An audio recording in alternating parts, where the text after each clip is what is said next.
Good morning children. पिछली कक्षा में हमने लेसन नंबर 7 अपूर्व अनुभव का विवरण किए थे, जो आज उसका हम कंटिन्यूएशन करेंगे। इस अपूर्व अनुभव के लेखक कौन है? तेत्सुको कुरियागिनी। कौन है? तेत्सुको कुरियागिनी। तो इस पार्ट में क्या है, यासुकी चान एक पोलियो का मरीज था। उसकी फ्रेंड यानी उसकी मित्र कौन है? तोतो चान। तो वो अपाहिज यानी पोलियो से पीड़ित को क्या कहेंगे? हम उसे अपाहिज भी कह सकते हैं, यानी मैं अपाहिज, फिजिकली हैंडीकैप। क्या है? फिजिकली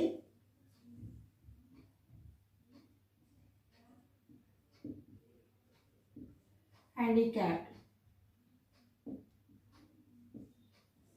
तो उसका पोलियो से पीड़ित था, पोलियोग्रस्त था। क्या था? पोलियोग्रस्त यानी पोलियो से पीड़ित था। तो हम ऐसे लोगों को क्या कहते हैं? अपाहिज यानी फिजिकली हैंडीकैप कहते हैं। तो इसका मित्र जो है यासुकी चान पोलियो से पोलियोग्रस्त था, और वहां पर हर बच्चे का क्या अपना एक बाग में एक पेड़ अपना था।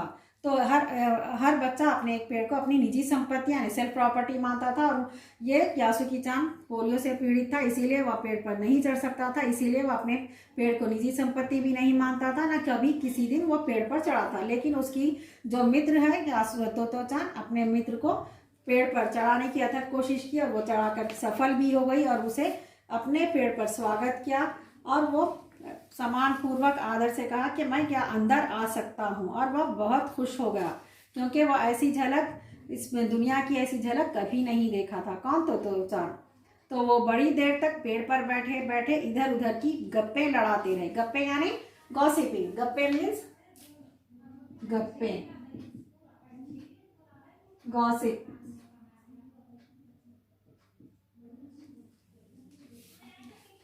टेलीविजन। मेरी बहन अमेरिका में है, उसने बताया कि वहां एक चीज होती है, टेलीविजन। यासुकी चान उमंग से भरा बता रहा था।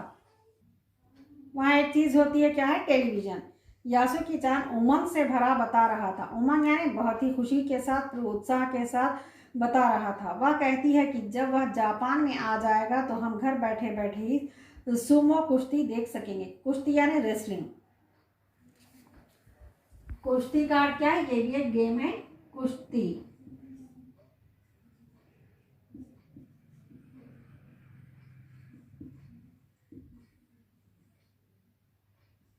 क्या है? कुश्ती है, एक प्रकार का खेल है।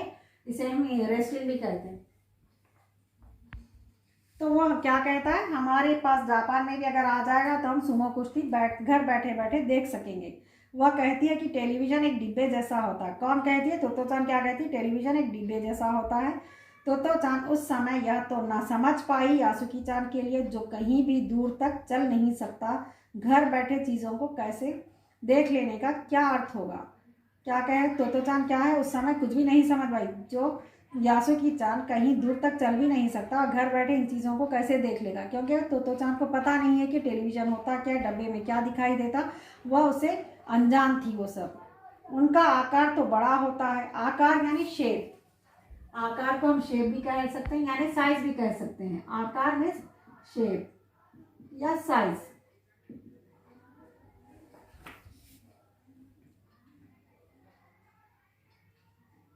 वह तो यही सोचती रही कि सुमो पहलवान घर में रखे किसी डिब्बे में कैसे समा जाएंगे।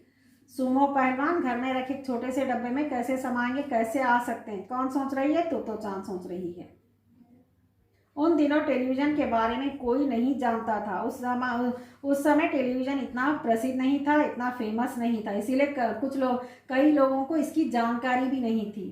पहले यासुकी चान ने ही तोतो चान को उसके बारे में बताया था। पहले कौन बताया था? यासुकी चान ने ही उसे ये बताया था। पेड़ मानो गीत गा रहे थे और दोनों बेहद खुश थे। क्या समझ में आया था? वहाँ का वातावरण क्या था? एटमॉस्फेयर। पेड़ जब मानो गीत गा रहे थे, ऐसा महसूस हो रहा था। वो ऐसा आनंद विभोर हो गए थे, बेहद खुश थे। यासुकी चान के लिए पेड़ पर चढ़ने का यह पहला और अंतिम मौका था।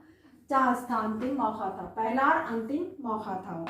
तो इतने खुश थे, इतने प्रसन्न थे, इतने आनंद विभोर हो उठे वो। तो ये था बच्चों, इससे क्या सीख मिली है? तोतो चान क्या है? विश्व साहित्य की एक अमूल्य निधि है, जो मूलतः जापानी भाषा में लिखी गई। यहाँ पे देखिए आप, लेखक के द्वारा जो उसका है उसके बारे में कहा गया। यहाँ पर सुनो आप।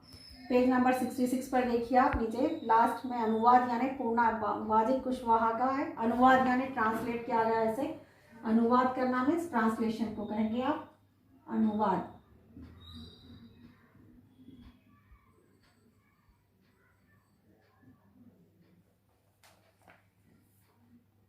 इसका अनुवाद विश्व की कई भाषाओं में हो चुका है। इसका अनुवाद यानी इसका ट्रांसलेशन कई भाषाओं में यानी कई लैंग्वेजेस में किया गया है। ये वह एक ऐसी अद्भुत पाठशाला और उसमें पढ़ने वाले बच्चों की कहानी है जिनके लिए रेल के डिब्बे कक्षाएं थी, गहरी उड़ान वाले पेड़, पाठशाला का गेट, शाखा, बच्चों के खेलने के कोने। इस अनोखे स्कूल के संस्थापक थे श्री कोवावाशी।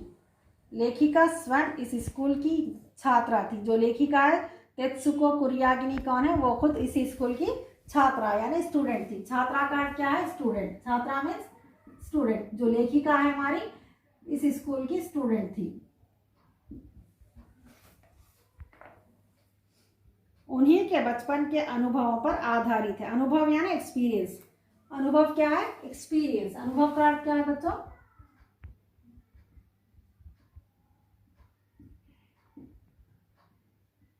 एक्सपीरियंस। तो अनुभव था पर आधारित है। पुस्तक तो चांद का यह अंश अपूर्व अनुभव है। अंश यानी छोटा सा भाग है, छोटा सा हिस्सा है। तो इस पाठ से हमें क्या शिक्षा मिली बच्चों?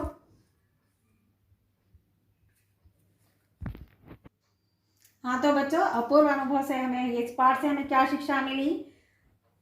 तो किसी भी काम में सफलता पाने के लिए तीव्र इच्छा और बुद्धि का उपयोग कर कठोर परिश्रम करना चाहिए। तीव्र इच्छा क्या है? तीव्र इच्छा है बहुत ज्यादा इच्छुक होना चाहिए। तीव्र इच्छा और बुद्धि और दिमाग की जरूरत है। मस्तिष्क का इस्तेमाल भी करना चाहिए, उसका उपयोग भी करेंगे तो हम इस परिश्रम में हम सफल हो सकते हैं। परिश्रम करके हम इसमें सफलता पा सकते हैं। अगर यदि आपकी कक्षा में यासुकी चांद जैसा बालक आया तो आप लोग किस तरह से क्या करेंगे? उसके साथ खेल खिलाने का प्रयास करना चाहिए, उसके आत्मविश्वास को बढ़ाने की कोशिश करनी चाहिए। ऐसी कहानियां वाली पुस्तकें उसे देना चाहिए जिसमें छुट्टियों में ऐसी कहानियां पढ़कर सुनाएं। तो क्या है बच्चों, ऐसे अपने कक्षा में अपनी क्लास में अगर आपका सहयोगी, आपका क्लासमेट अगर कोई ऐसा आ गया तो आप उसके साथ उसका आत्मविश्वास यानी उसका सेल्फ कॉन्फिडेंस बढ़ाइए, उसके साथ खेलने की कोशिश कीजिए और उसके साथ खेल खेलने का प्रयास करना चाहिए। खेल खेलने का प्रयास यानी कोशिश करना चाहिए।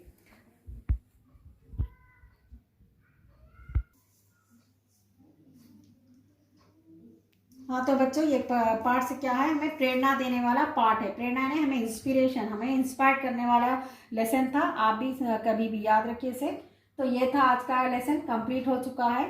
तो आज की कक्षा में क्या है, ये जो भी हार्ड वर्ड दिए गए हैं इसमें आप हिंदी इंग्लिश के एक 1 टाइम कॉपी कीजिए और 1 टाइम और रीडिंग कीजिए। आप इसमें होमवर्क में क्या है, रीडिंग कीजिए। आप मौखिक कंपलसरी है आपको। तो आज की कक्षा यहीं समाप्त होती है। धन्यवाद।